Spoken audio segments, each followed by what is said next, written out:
제95편.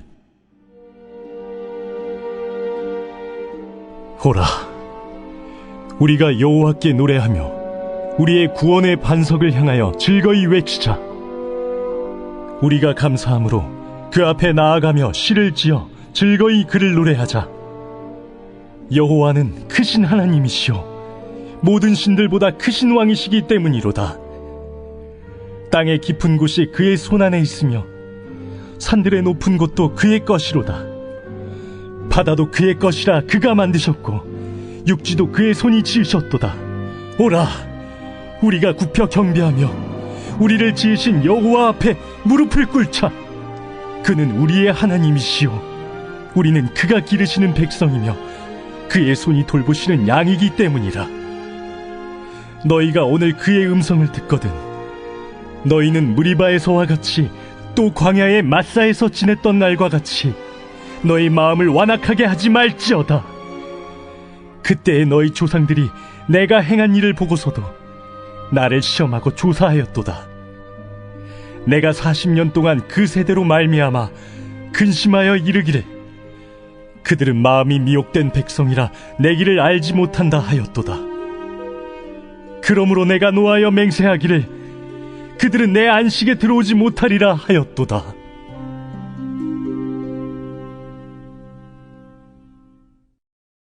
새벽 영성 기도 시간입니다.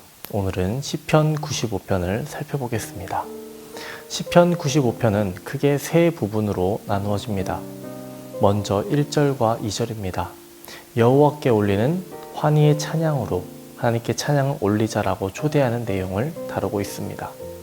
그리고 이어지는 3절에서 7절은 창조주 하나님, 목자 되신 하나님께 감사와 찬양을 돌리자는 부분입니다.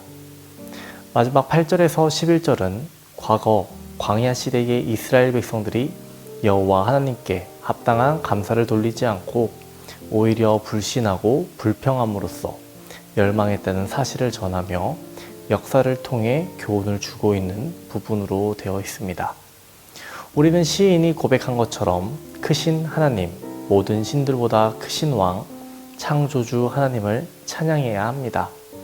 우리는 자연을 보면서 놀라운 하나님을 고백하곤 합니다.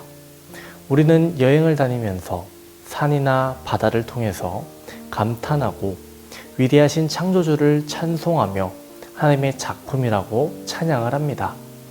물론 사람들이 육지 위를 걷는다고 하여도 저 광대한 사하라 사막을 걷고 있다면 하나님을 찬송할 마음이 들지 않을 수 있습니다.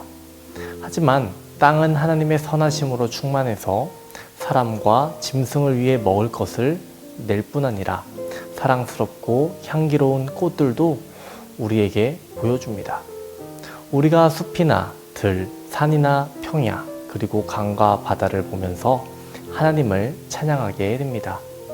하지만 저 위대한 자연을 보면서 놀라운 하나님을 고백하기보다는 두려워하며 신으로 여기고 경외의 대상으로 여기는 이들도 있음을 우리는 보게 됩니다. 4절에 산들의 높은 곳도 그의 것이다 라고 말하고 있습니다.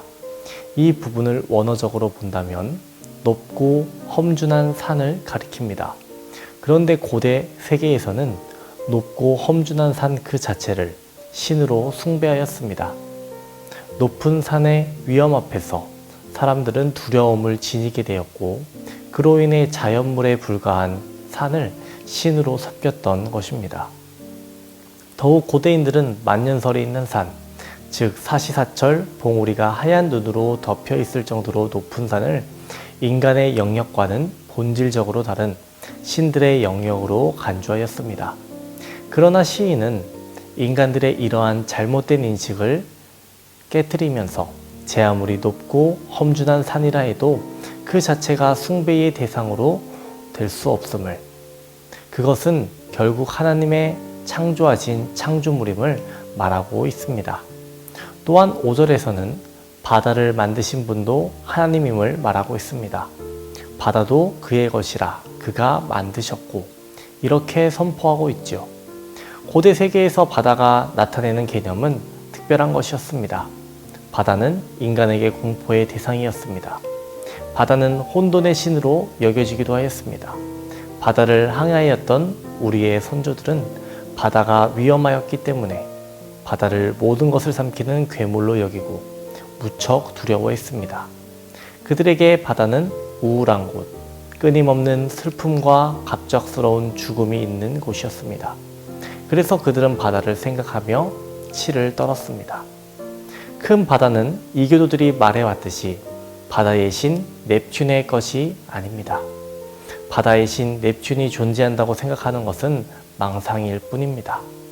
우상 숭배자들은 자신들이 섬기는 신들에게 여러 영역들을 분배해 놓았습니다. 그래서 그들에게는 하늘과 구름과 땅과 바다를 다스리는 신들이 각기 따로 있습니다. 그러나 우리는 오직 유일하신 한 분, 하나님이 계시다는 것을 압니다. 이 모든 자연은 하나님의 것입니다. 경외의 대상도 하나님 한 분뿐임을 우리는 기억해야 하겠습니다. 그렇다면 우리는 이러한 창조주 하나님께 어떻게 반응하고 어떻게 행동해야 될까요? 시인은 6절에서 창조주 하나님께 경배하고 무릎 꿇자라고 말합니다. 이어서 그의 음성을 듣거든 어떻게 해야 하는지에 대해서 말해주고 있습니다. 하나님께 순종하는 삶을 살아야 한다는 것입니다.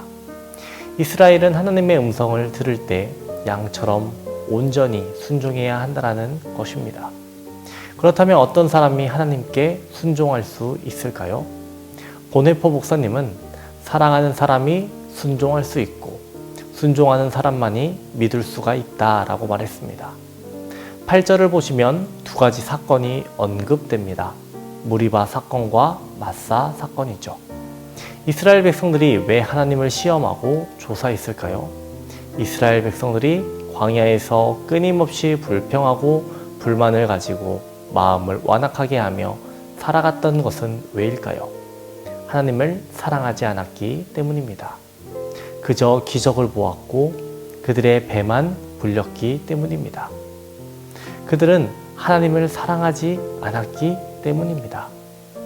우리는 하나님을 창조주 하나님, 위대한 하나님으로 인식해야 합니다. 하지만 거기에서만 끝난다면 그것은 참으로 안타까운 것입니다. 우리에게 더 필요한 것은 하나님을 사랑하는 것, 그리고 하나님의 말씀과 뜻대로 살아가는 것이 우리에게 필요합니다. 하나님을 더욱 사랑하고 하나님의 말씀과 뜻대로 살아가는 저와 여러분 되기를 주님의 이름으로 축원합니다. 기도하겠습니다. 우리를 지으시고 우리를 택하신 주님, 오늘 하루도 하나님의 영광을 위해서 살아갈 수 있도록 도와주시옵소서. 우리를 주님의 소유로, 주님의 자녀로, 주님의 백성으로 삼아주셨사오니 세상의 빛과 소금으로 살아갈 수 있도록 주님 도와주시옵소서. 코로나로 인해서 어려운 시기를 보내고 있습니다.